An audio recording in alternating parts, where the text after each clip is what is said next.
Ертегі тыңдағыларды жақсы көресіңдер ма? Мен сендерге бүгін айтып беретін ертегім Маша мен Аю.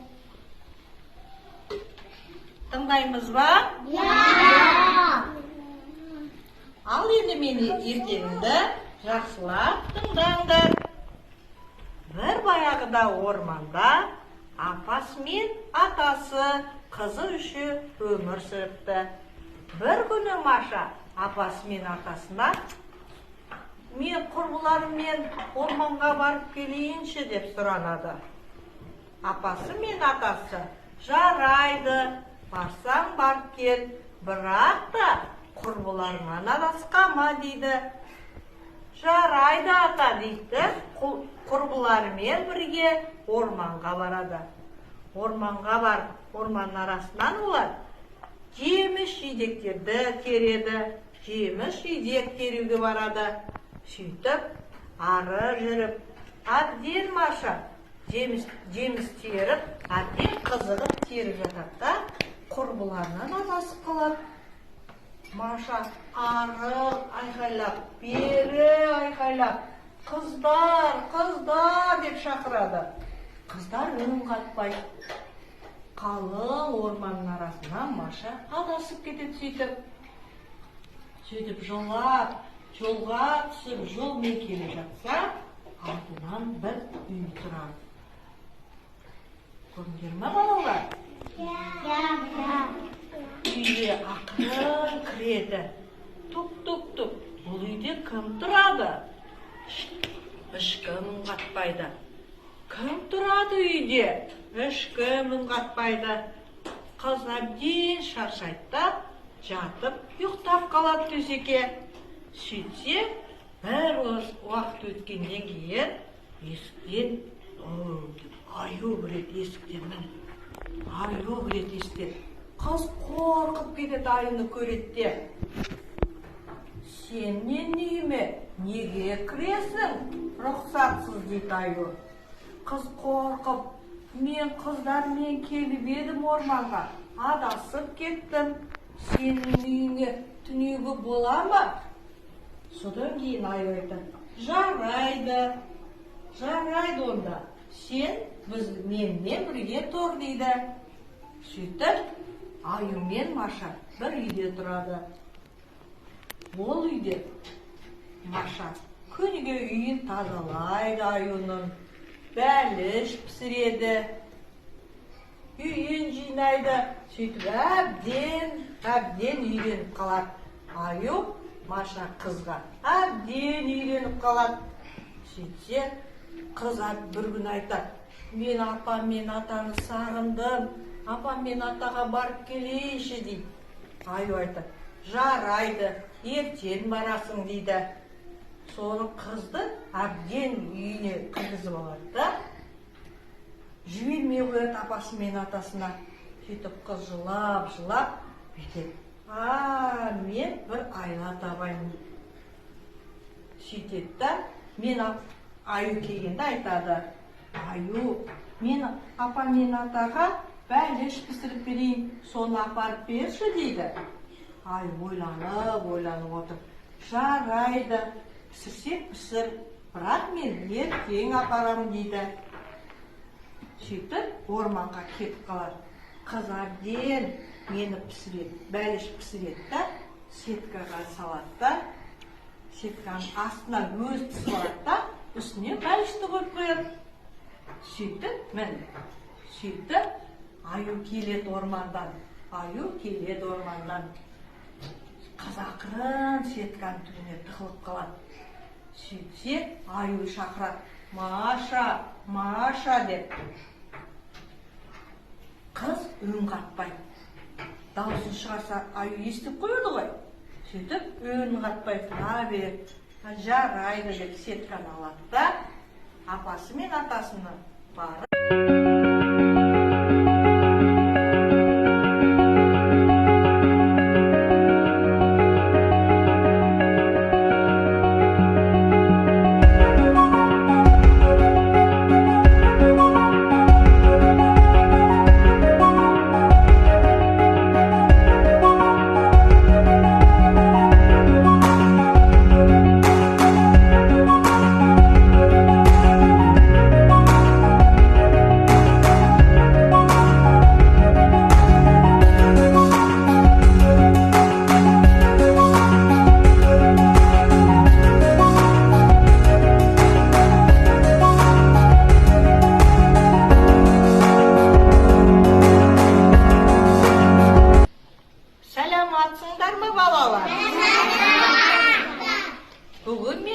сендерге қызықты ертегі әкелдім.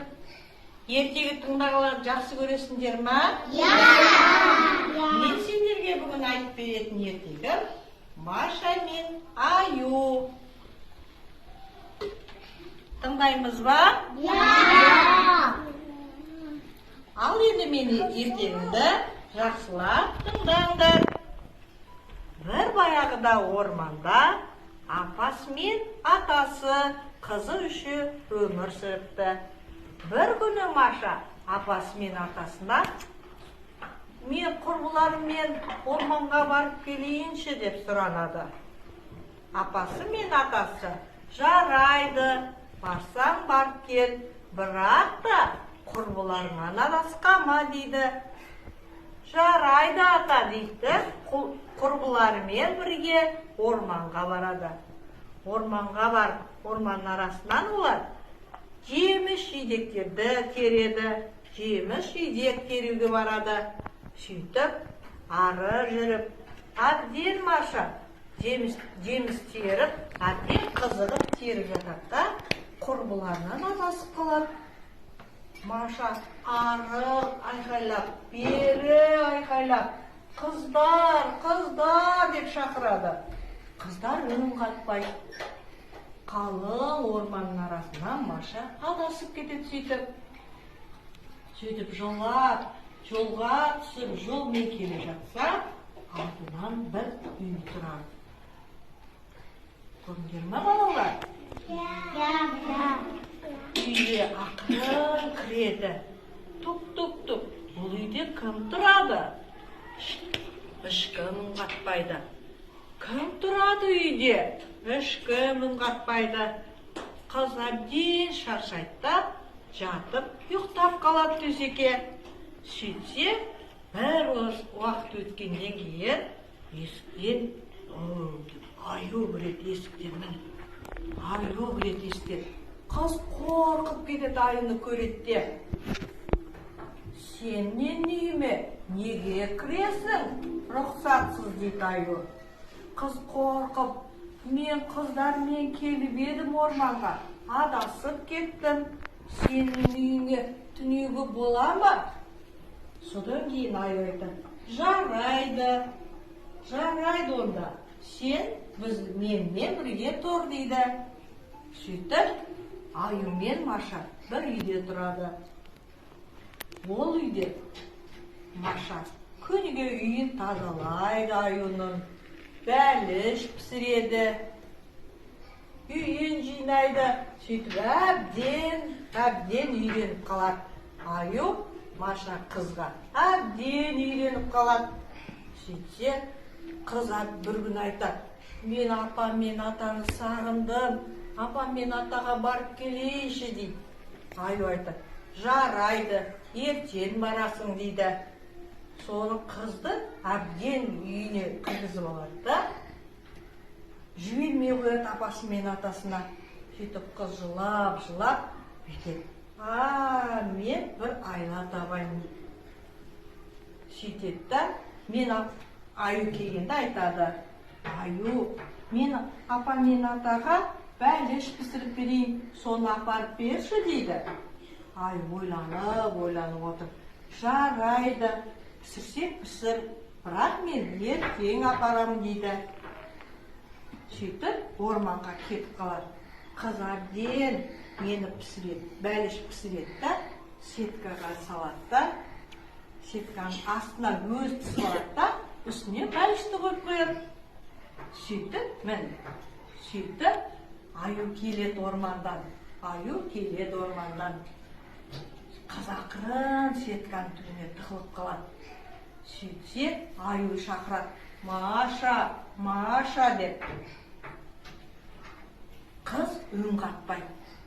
Дауысын шығарса, Аю естіп қояды ғой. Сөйтіп, үн қатпай тұра береді. Жарайды деп сетканы алады да, апасы мен атасының барып